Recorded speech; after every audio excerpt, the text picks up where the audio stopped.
Young and fresh na si Laika Barista pa rin, yes, pre, ang iyong kasama. Kachismisan, kakwentuhan, at kaututang dila rin hanggang sa mga oras po na ito at nakatuto ka pa rin patuloy dito pa rin sa iyong paboritong istasyon na kabonding. Ang 101.1, yes, FM.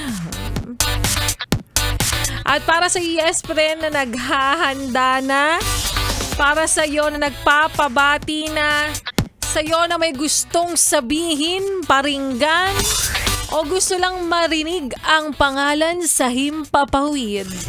Sige na, i-message mo na ako sa aking Facebook fan page na Laika Barista, LYKABARISTA, para sa iyong pabate, pasigaw, pasyatap, ano pa ba, parinig, o kaya gusto mo lang talagang magpapansin? Sige na, gusto kong marinig ang mga pasigaw nyo.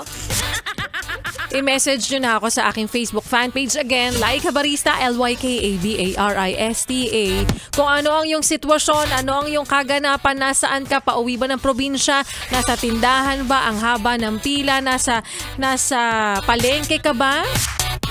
O kaya naman ay nasa bahay lang? Sarap naman nun, di nakikipagsapalaran sa tindi ng traffic ngayon. Yan, pwedeng-pwede yan. At iisa-isahin ko ang inyong mga pabati mamaya sa aking pagbabalik. Di mamaya. Pero ngayon, isa-isahin muna natin o pag-usapan muna natin ang kwento ng ating Laika Barista moments kanina na pinamagatang. Hayaan mo na. Hayaan mo na raw. Na sinasabi ng ibang tao na wala kasi sa sitwasyon mo. Hayaan mo na. Lilipas yung nararamdaman mo o lilipas din yung nararamdaman mo. Hayaan mo na, makakalimutan mo din yan. Alam mo, ipagpalit mo na lang. Ganun? Sinasabi ng mga taong hindi pa nararanasang maiwan o masaktan ng todo-todo. Hayaan mo na. O hahayaan mo naman, pero hindi ba sa ngayon, diba? Kaya naman hayaan ka na lang din nila muna. Napagdaanan mo yan, na maranasan mo yan. Kasi hindi naman madali yung proseso diba? Para dun sa mga taong ang hilig sabing, ano ka ba? Lalaki lang yan, babae lang yan. Hayaan mo na, makakahanap ka din ng... Alam ko, makakahanap ako ng bago. Pero hindi pa ngayon, kaya hayaan nyo nga akong magniarte dito, ganon. Diba? Yung minsan gusto mo lang naman din talagang kalimutan na siya, pero hindi nga lang talaga ganun kadali kasi minsan sumusundot pa rin yung mga paminsan-minsang miss na miss ko na siya. Gusto mo siyang suyuin. Gusto niyong magkaayos pa. Nandun ka na sa unang proseso para kalimutan siya, pero minsan hindi mo maiiwasan na kahit in-unfriend mo na. Tapos makikita mo, hindi mo sinadya mo actually. Hindi mo natiis na bisitahin ulit yung profile niya at nakita mo sa kanyang post na I miss you. Ay! Nagbabalik yung nararamdaman. Diba? At some point aasa ka, mag-feeling ka na ikaw yung pinapatamaan niya. Pero ang totoo kasi talaga nun, yung aso at pusa niya yun. Pinadala kasi sa probinsya. Pero yes, friend, alam mo, minsan mahirap talaga mag-move on or mag-move forward kapag alam mo wala kang dahilan o walang inspirasyon para makapag-get over ka na o maka-get over. Minsan ang sabi nila, mas mabuti pa yung may nakita ka na lang dahilan para masaktan ka. At makahanap ka rin ng dahilan para mag-move on na. Diba? Para kalimutan siya. Well, sabi nga rin nila, oras at panahon lang ang makakapagsabi. Pero tulungan mo pa rin syempre ang iyong sarili. Para kapag isang araw, makita mo na ulit siya, no? Wala ka nang nararamdaman. Yun yung pinakamasarap na part doon. Tapos makikita mo siya, may kasamang iba. Tapos ikaw naglalakad, magkakasalubong kayong dalawa. Ang sexy mo, ang ganda mo. Galing ka kasi sa event, galing ka sa debut. Diba? Talagang pinag-adya ng tadhana. Ay, grabe, ang bait-bait ni Lord sa'yo ng mga oras na yun. Hindi yung mga panahong galing kang palengke. Nagkasalubong kayo. Ang ganda-ganda ng outfit mo. Talagang petit na petit. Tas latinang-latina ka. Tas nakasalubong mo siya kasama ang bago niya. Hindi naman may iwasang magkatitigan kayong dalawa.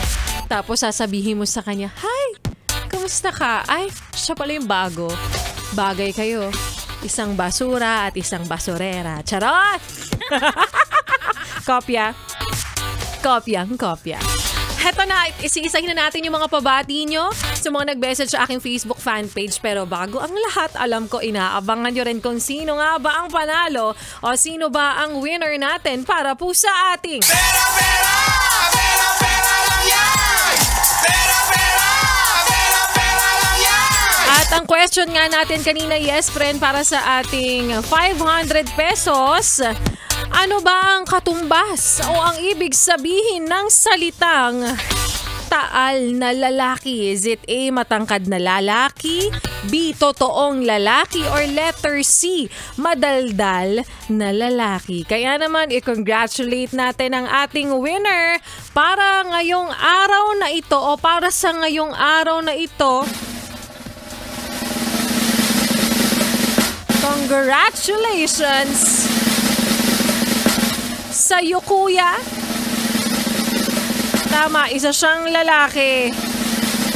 At siya ay mula sa Barangay 177 Base Group Camarin Chapter, Balikatan.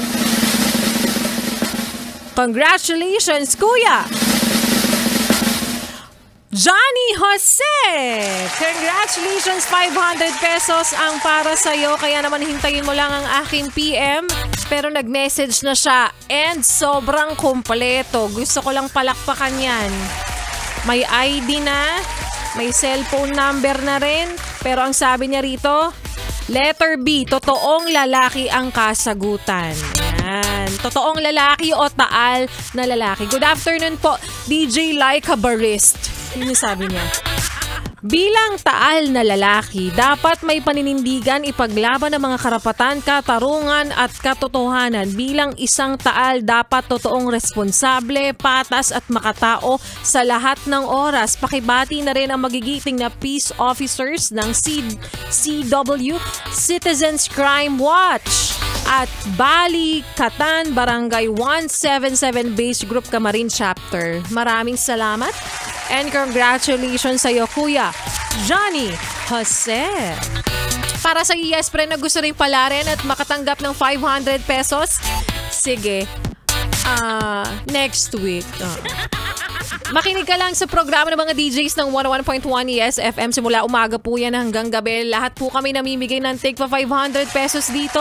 Hindi lang isa, kundi 2 beses. Minsan kapag sinipag, nagiging 3. At kapag talagang super sipag, 4 na beses. Namimigay kami take pa 500 pesos. Total of 2,000 pesos. Galing sa math. So congratulations po sa mga nanalo na and congratulations in advance sa mga mananalo pa lang para po sa atin. Pera lang yan! Pera lang yan! At ang mga yes pa na natin na nag-PM sa aking Facebook fan page, kasama na dyan si Arian Feliciano, si Boss Calmado, Laika Barisa, pabati kami ni Pikachu ng Kupang Antipolo. Si Pikachu. Maraming salamat po. Si RVJ, magandang hapon din sa iyo. Rosel Garcia Alquizan, hi idol, pa shoutout sa Alquizan family. Salamat din sa iyo. Jeveline Kamasin Ibanez, pa shout out kay Ryan Ibanez ng Alangalang Leyte. Nakikinig siya ngayon sa Yes FM. Ayan, pasigaw din daw, sabi ni Mart Dilad Oliveros. Pasigaw po sa aking asawa. Sige, sigawan mo siya. Pwede pa request ng song ng XB19 Mapa. Nag-play ako niyan. Kanina di ka nakikinig? Kahapon. Gahano Jordan, pa-shoutout din sa'yo. Adrian Aristeo Cortez Enriquez, maraming salamat. Sexy. Ay, gusto kong binabasa yung mga ganitong comment. Lloyd Joaquin Dalmasio, ayan. Pa-shoutout, gandang sumabak sa NLEX traffic jam. Alam ko. Roderick Sampaga, happy listening sa'yo. Pat Elihino, hello po, pag-greet naman po kay Shane Rojo ng Treasury B. Happy birthday, maraming salamat. Dwight Celoza, magandang hapon din sa